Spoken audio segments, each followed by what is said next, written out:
Totoo ang pahayag na ito, at dapat paniwalaan ng lahat. Si Kristo Jesus ay dumating sa sanlibutan upang iligtas ang mga makasalanan, at ako ang pinakamasama sa kanila. Matagal nang may mabigat sa dibdib ni Jasa, hindi lang dahil sa mga kasalanang nagawa niya noon, kundi dahil sa mga kasalanang patuloy pa rin niyang ginagawa. Alam niya ang tama, pero madalas siyang bumabagsak. Sa harap ng Diyos at ng mga tao, pakiramdam niya'y sagad na ang kanyang pagkukulang. Parang wala nang natitirang dahilan para umasa sa Diyos man o sarili.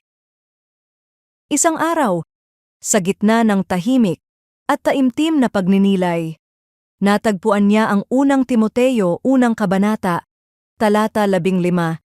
Hindi ito bagong talata para sa kanya, pero sa pagkakataong iyon, parang unang beses niya itong tunay na naunawaan.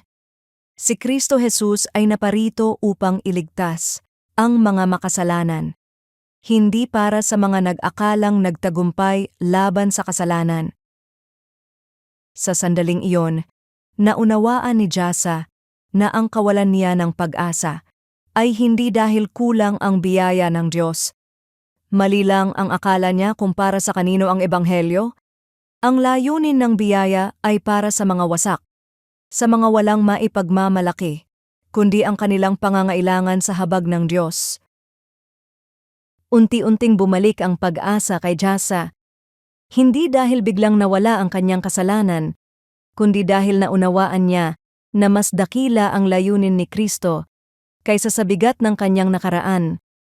Ang kanyang kaligtasan ay hindi nakasalalay sa kanyang kakayahang magbago, kundi sa katapatan ni Kristo na magligtas.